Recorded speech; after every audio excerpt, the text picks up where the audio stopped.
Welcome back to In the Line of Wire with Jahara. The third company that I spoke to in Lahore, actually it wasn't a company that I spoke to, I actually caught this gentleman at the LUMS Startup Insiders session and insisted that he talk with me. Babar Ahmed, who runs a company called Mindstorm Studios and is developing an exciting product which will be launched in a few months. So I thought we'd take a peek, talk to him, find out what he's doing and what we can expect to see. Let's go over and talk to Babar. Okay. Let's introduce yourself. All right. Hi, I'm Babar Ahmed. I head up Mindstorm Studios. I'm the CEO. Okay. And Mindstorm Studios is actually one of Pakistan's very few video game development houses. There are about two others that are popular. There's three actually, two in Lahore and one in Islamabad that are focused purely on video game development. We started our company about 3 years ago or so. And with our model was sort of different. Rather than saying, hey, someone else is making a game and we will make parts of it or we will do outsource work, we said no, we're going to make our own indigenous product from end to end. Of course, that was a little challenging because we never knew how to do it. So we picked an area that was easy for people here within Pakistan to actually pick up on. And so we started off with cricket.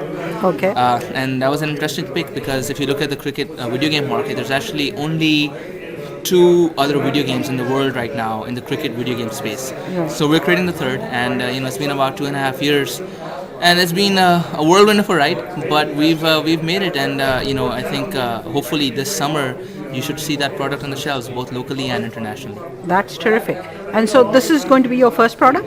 This is our first product, that's right. Okay. And is there anything else the company does other than this? It does. So one of the things that's very because you got to eat. So you got to eat. That's very true. So the funding aspect of this, it all comes from my dad. Okay. It's self-funding. He's a great man. He's a visionary of sorts. He has all his sorts of ideas and stuff, and he runs. Actually, he has a metal business in Dubai. Okay. And so he believed in us, and he said, you know what, I will fund this project, and he did. So that's our source of funding. It's actually family funding, basically, okay. Which is friends and family is one of the best ways an entrepreneur can go. Yeah.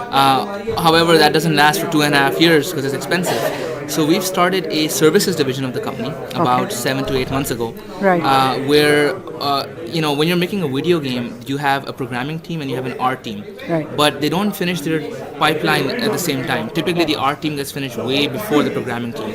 So we decided to expand on that, and we have a bunch of artists now who provide 3D services to industries that require their services. In particular, we provide computer animation and rendering services now to a host of industries such as advertising, architectural rendering and stuff.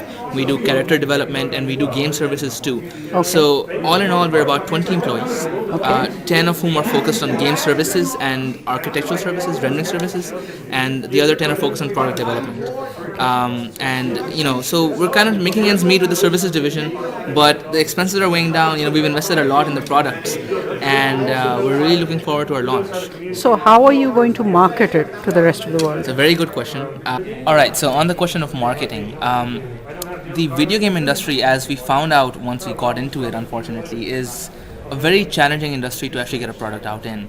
It's changing somewhat now, but you could draw a very strong parallel between the video game industry and, let's say, the music industry or the book publishing industry, where you are considered to be an artist and you create a form of art, and now you have to get it out to the mass crowd and they have to appreciate that form of art. And it's subjective. You make something, someone might like it, someone might not like it. Right.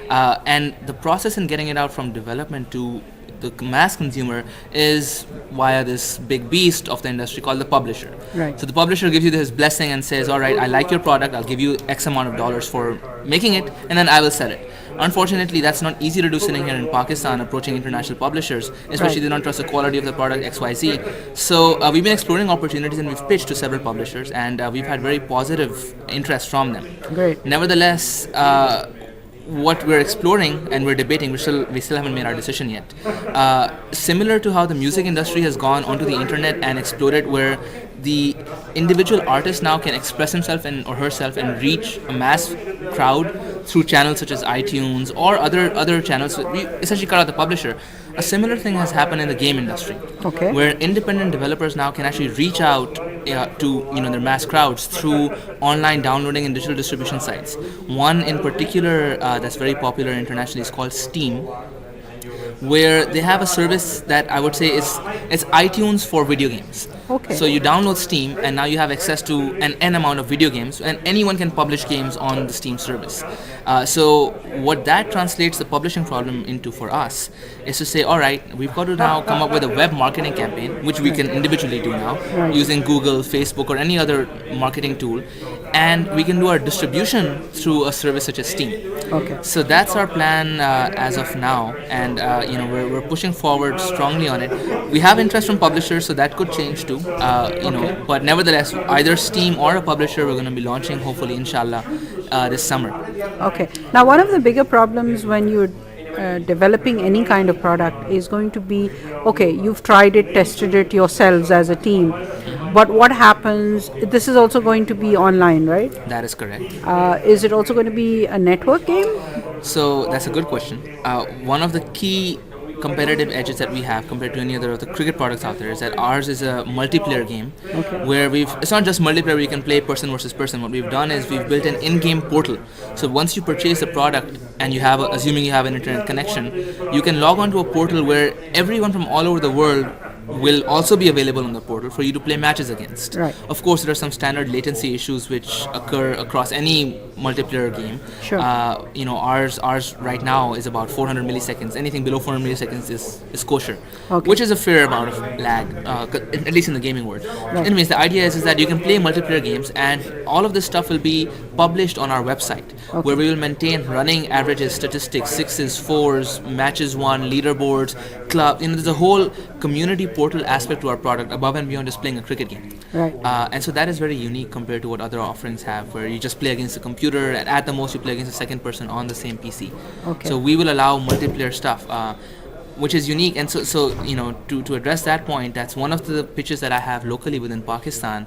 Hopefully, if we find a media or a marketing partner to launch our game within Pakistan, you should be able to play a Karachi versus Lahore match that has possibly some very interesting benefits of winning, provided we find the right partner to do so. Okay, but so my question was, have you tested it with a larger audience? Because sometimes games like these can work very well within your 20-member team.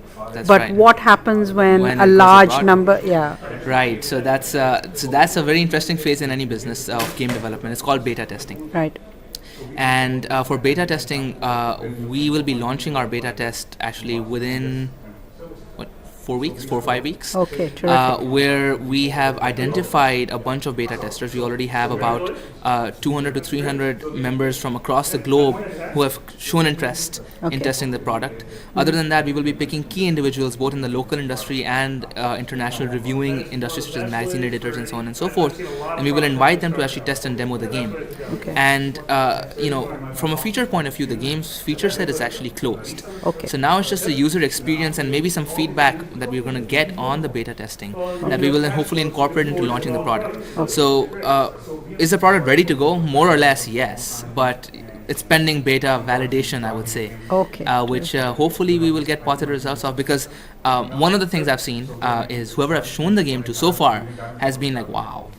But that only goes so far. Let's see what the crowd has to say. Well, let us know once you launch so that we can play the game and review it for you. No, I would love to actually. What I plan on doing is once the game is ready to launch, whether we do a Pakistan launch or not, it depends on a media partner. But I will definitely have a very big Pakistan launch party. Oh, terrific. And rest assured, we're going to get video game competitions there. We're going to get a lot of people, inshallah, viewing the game, seeing the game.